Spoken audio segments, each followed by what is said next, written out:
السلام علیکم، میں ہوں سجاد سعید اور آج ہم اپنے فوکس چینل کے لیے اب پہلا انٹرویو جو ہے وہ اسٹیبلش کرنے کے لیے ہم اب ڈاکٹر زینب کے ساتھ جو ہے موجود ہیں. انہوں نے ریسنٹلی جو ہے وہ CSS 2020 ایگزام کلیئر کیا اور ابھی IRS گروپ میں ان لینڈ ریونیو سروسز میں جو ہے انہوں نے جوائن کیا ہے. تو ہمارا یہ جو سیریز ہوگی، اس سیریز میں ہم موسٹلی جو ہے وہ انسپریشنل ویڈیو کو بنانے کی کوشش کریں گے تاکہ وہ لوگ اسپیشلی جو کسی اس طرح کے ایگزام کی تیاری کرتے ہیں اور وہ یہ سمجھتے ہیں کہ شاید ان کے پاس ریسورسز اور وہ اپرچونیٹیز نہیں ہیں کہ وہ کسی بیکورڈ جگہ پہ رہ کے یا اپنے گھر پہ رہ کے تیاری کر سکتے ہیں. تو ہم ڈاکٹر صاحبہ سے بات کرتے ہیں چونکہ ان کا جو بیک گراؤنڈ ہے وہ بڑا ٹف رہا ہے. انہوں نے میڈیکل کیا ہوا ہے بیک گراؤنڈ اور یہ میڈیکل آفیسر رہی ہیں. تو ان سے بات کرتے ہیں. السلام علیکم میم. وعلیکم السلام. کیسی ہیں جی آپ؟ اللہ کا شکر. تو میم سب سے پہلے تو آپ سے یہی سوال جو ہے وہ کیا جانا چاہیے کہ آپ کو کیسے خیال آ گیا کہ آپ نے MBBS کیا ہوا ہے اور آپ کو کب یہ لگا کہ مجھے CSS کرنا چاہیے؟ CSS جو ہے جی وہ میرے بیک آف دا مائنڈ میں تھا کہ میں نے کبھی نہ کبھی زندگی میں اسے کرنا ہے. کیسے کرنا ہے یہ مجھے نہیں پتا تھا. صحیح ہے. دوسرا یہ کہ میرے انکل، میرے کازنز وہ اس فیلڈ میں ہیں، فارن سروس میں ہیں، IRS گروپ میں ہے، کچھ پولیس میں ہے. تو ان کو دیکھ کے بھی میرے ذہن میں ایک فیملی بیک گراؤنڈ جو ہے وہ چل رہا تھا. بالکل فیملی بیک گراؤنڈ بھی تھا اور دوسرا یہ کہ ایک مائنڈ میں ایک چیز تھی کہ یہ ایسے کرنا ہے، لیکن کیسے کرنا ہے اور کب سٹارٹ کرنا ہے یہ بہت لیٹ مجھے آئیڈیا ہوا اس چیز کا. اور شروع سے ہی جو ہے بس کرنا ہے کب کرنا ہے اس کا ڈیسیژن جو ہے وہ لینے میں تھوڑا سا دیر ہو گئی. اچھا میڈم، جیسے کہ اب آپ نے بتایا کہ آپ کا ایک بیک گراؤنڈ میں فیملی میں بہت سارے لوگ تھے، تو کیا یہ مشکل نہیں تھا کہ آپ میڈیکل آفیسر تھیں، آپ کے کلینک آورز بھی تھے، آپ کی تقریباً 10 آورز جاب ہوتی ہے، خود ڈرائیو کر کے جانا اور آنا، تو اس کے ساتھ آپ نے کیسے مینیج کیا اسے؟ جی بالکل ایسا ہی ہے کہ میں نے ہاسپٹل خود ڈرائیو کر کے جانا ہوتا تھا اور مجھے تقریباً 1 گھنٹہ یا 1.5 گھنٹہ جانے میں لگتا تھا اور 1.5 گھنٹہ آنے میں لگتا تھا. اور باوجود اس کے کہ میں نے خود ڈرائیو کرنا ہوتا تھا تو میری یہ اسٹریٹجی تھی کہ جاتے ہوئے بھی میں کوئی آڈیو لیکچر سن لیتی تھی اور آتے ہوئے بھی سن لیتی تھی. اپارٹ فرام دس بالکل مشکل ہوتا ہے جب آپ MBBS کر کے یا کوئی سی ڈگری کو اٹین کر کے آپ گھر نہیں بیٹھ سکتے. آپ کو ساتھ جو ہے وہ جاب بھی کرنی پڑتی ہے اور ایکسپیرینس بھی لینا پڑتا ہے. لیکن وقت کہیں نہ کہیں آپ کو ضرور ایک گیپ دیتا ہے، روزانہ دیتا ہے کہ آپ اس گیپ کے اندر جو ہے اپنی اسٹڈیز کو کنٹینیو کر سکیں. اب وہ گیپ آپ نے پڑھنے میں گزارنا ہے یا وہ گیپ آپ نے سوشل میڈیا پہ گزارنا ہے یا موویز دیکھنے میں گزارنا ہے، یہ آپ پہ ڈپینڈنٹ ہے. لیکن جو انسان روزانہ اگر کچھ نہ کچھ نہیں پڑھتا تو میرے خیال سے اس نے اپنا ٹائم ویسٹ کیا ہے. ٹھیک ہے. اچھا میم، جنرلی جو ہے وہ ایک پرسیپشن یہ بن چکی ہے کہ جیسے آپ بھی ڈاکٹر ہیں تو بہت سارے ڈاکٹرز اور انجینئرز جو ہیں وہ CSS جوائن کر رہے ہیں. اب جاب تو آپ لوگوں کے پاس ہے، آپ ماشاءاللہ میڈیکل آفیسر بھی تھیں، تو یہ سمجھا جاتا ہے کہ پاور ہنگر جو ہے وہ ایک بہت زیادہ ہے جس کی وجہ سے لوگ CSS کرتے ہیں. تو آپ کا کیا خیال ہے اس پہ؟ دیکھیں CSS کر کے آپ کو پاور مل جائے یہ ایک غلط نوشن ہے. CSS کر کے آپ عوام کی بیٹر وے میں خدمت کر سکتے ہیں، پالیسیز بنا سکتے ہیں، لیکن یہ ہرگز نہ سوچا جائے کہ آپ کو پاور جو ہے اس کے کسی اسٹرکچر میں ٹاپ پر بٹھا دیا جائے گا، کراؤن آپ کے سر پہ رکھ دیا جائے گا. No, it's a very misfit thing. I think کہ CSS میں انجینئرز اور ڈاکٹرز اس لیے آگے جاتے ہیں کیونکہ وہ ڈیڈیکیٹڈ ہوتے ہیں، ان کی پڑھنے کی اسٹیمنا زیادہ ہوتا ہے. آپ اگر ایک انسان جو کہ بیچلرز کر رہا ہے یا BS آنرز کر رہا ہے، اس کا پڑھنے کا اسٹیمنا اس حد تک ڈیولپ نہیں ہوا ہوتا، تو وہ یہ سمجھتا ہے کہ جی اس فیلڈ میں ڈاکٹرز اور انجینئرز جو ہیں وہ بازی لے جائیں گے. But this is not the thing.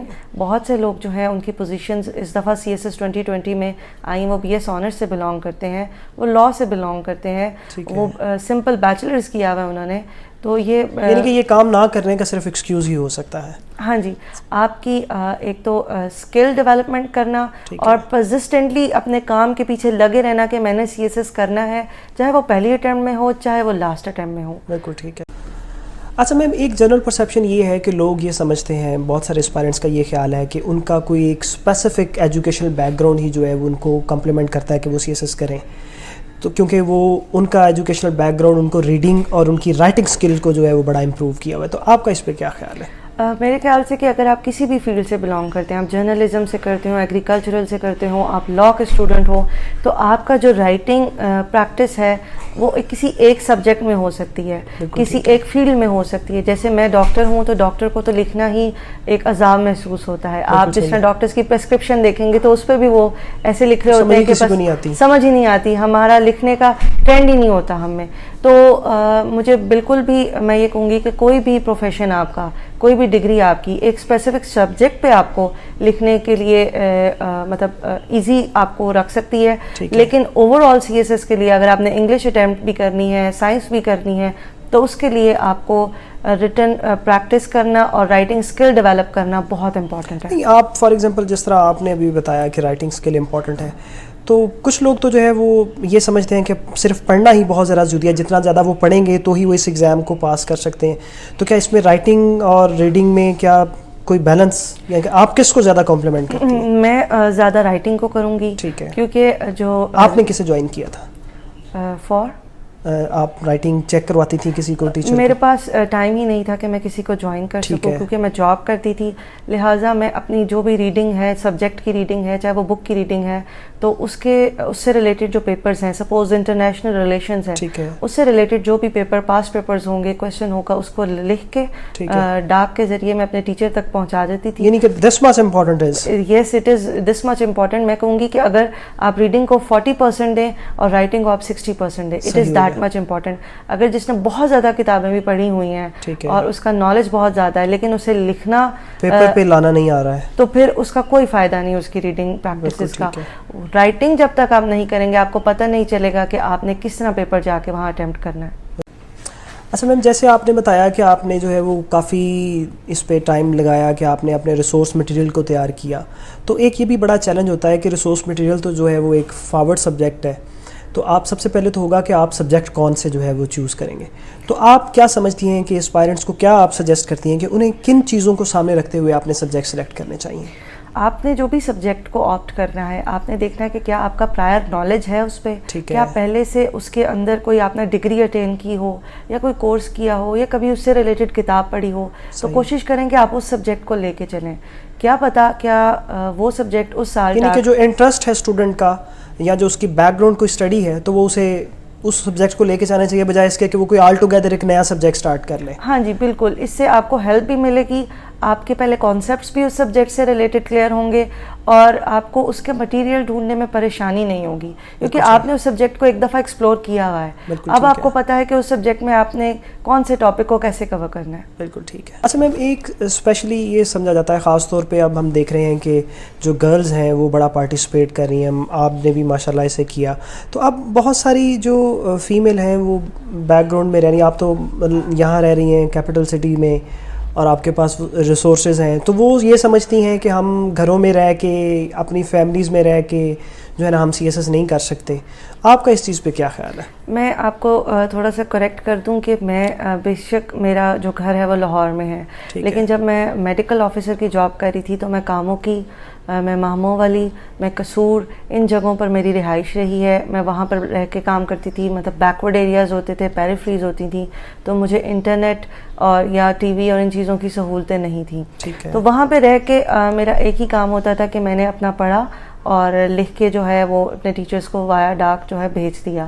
جو بھی خواتین جو کہ گھر میں رہ رہی ہیں, چاہے وہ ہاؤس وائفز ہیں, چاہے وہ جو ہے پرائیویٹ BA کر رہی ہیں, تو میں یہ کہوں گی کہ اس کو یہ ہرگز اپنے ذہن پہ سوار نہ کریں کہ ہم کسی بڑے شہر میں نہیں ہیں.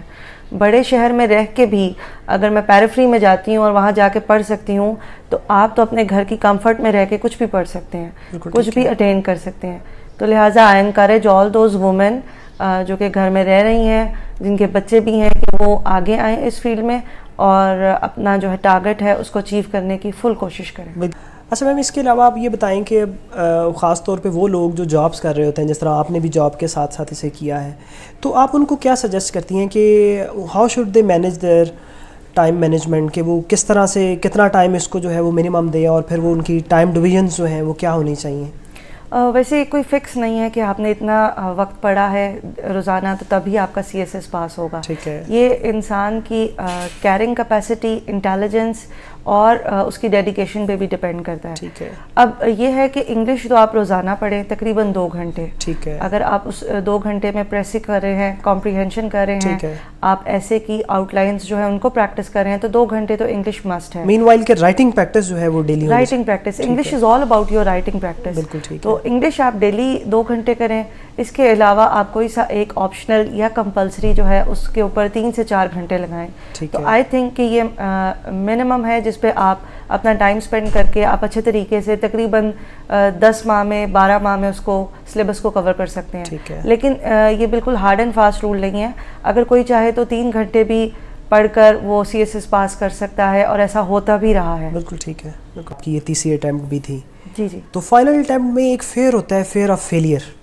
بالکل. اور اس کے باوجود جب آپ آلریڈی ایک جاب کر رہی ہیں, بندہ تھوڑا ایگزاسٹ بھی ہو جاتا ہے کہ چلیں ٹھیک ہے رہنے دیں. تو اس سارے پروسیس میں آپ نے ایک تو اپنا موٹیویشن آپ کا کیا رہا ہے, اور دوسرا how you over come your fear of failure. آپ ٹھیک کہہ رہے ہیں کہ فائنل اٹیمپٹ جو ہوتی ہے اس میں انسان کو فیلئر کا ایک فیئر ہوتا ہے, اور وہ فیئر بالکل میرے اندر تھا. لیکن جب تک وہ فیئر میرے اندر رہا تو میں اپنے تمام ٹیسٹس میں, تمام پرفارمنسز میں بہت ہی زیادہ بیکورڈ رہی. مجھے ایسا لگا کہ جیسے جو فیئر ہے وہ میرے اوپر امپاور کر رہا ہے, مجھے جو ہے وہ پرفارم نہیں کرنے دے رہا. Then there was a discussion with one of my teacher. انہوں نے مجھے کہا کہ جب آپ کشتیاں جلا کر آپ کچھ بھی اٹین کرنے کی کوشش کرتے ہیں اور اپنا 100% دیتے ہیں, اس کے بعد آپ اللہ پر اپنی امید رکھیں, اللہ پر جو ہے تمام کچھ چھوڑ دیں. تو میں نے یہی اسٹریٹجی اپنائی. میں نے کہا کہ میں اپنا 100% بھی دوں گی, اور جب کبھی میں جو ہے وہ ایسا لگتا تھا کہ میں صحیح طرح نہیں پڑھ رہی یا میں اپنا ٹائم ویسٹ کر رہی ہوں, تو اپنی پچھلی 2 DMCs جو کہ میری جس میں میں فیل تھی انہیں کھول کے دیکھ لیتی تھی, اور وہ میرا موٹیویشن جو لیول ہے وہ بہت اپ چلا جاتا تھا. میم جیسے کہ آپ نے بتایا کہ آپ نے ایک خاص ٹائم جو ہے وہ اس پہ اسپینڈ کیا کہ آپ نے ریسورس ڈیولپ کیا کہ میں نے کس ریسورسز سے, کون سے ریسورسز سے اپنے سبجیکٹ پریپیئر کرنے ہیں. لیکن اس سے پہلے جو ایک امپورٹنٹ اسٹیپ ہے وہ ہے سلیکشن آف سبجیکٹس. تو آپ اس کے بارے میں اسپائرنٹس کو کیسے گائیڈ کرتی ہیں کہ وہ ان کو اپنے سبجیکٹس سلیکٹ کرتے ہوئے کن چیزوں کو سامنے رکھنا چاہیے؟ میرے خیال سے کہ یہ آپ کے ایپٹیٹیوڈ پہ ڈپینڈ کرتا ہے کہ آپ نے کن سبجیکٹس کو آپٹ کرنا ہے, بجائے کہ ایک مارکیٹ ٹرینڈ دیکھنے کے کہ مارکیٹ میں انٹرنیشنل ریلیشن سپوز بہت چل رہا ہے. پچھلے 5-6 سالوں میں ہم دیکھ رہے ہیں کہ پولیٹیکل سائنس کی طرف بچے جو ہے وہ اٹریکٹ ہو رہے ہیں کیونکہ وہ نمبر زیادہ دے دیتا ہے. ایسا نہیں ہے.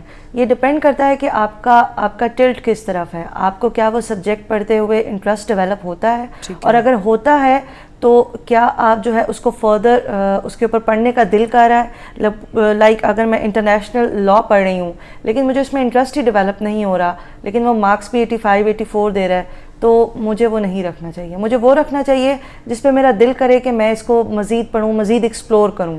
تو ایکسپلور کرنے کی جو کیپیسٹی ہے اس کو آپ نے خود جج کرنا ہے, اور مارکیٹ ٹرینڈ جو ہے کہ اس کے نوٹس مل کے, اس کی کتابیں مل کی, اس پر نہیں جانا چاہیے.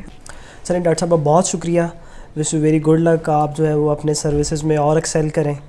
اور بہت شکریہ آپ نے ہمارے اسپیرنٹس کے لیے ٹائم نکل لیا.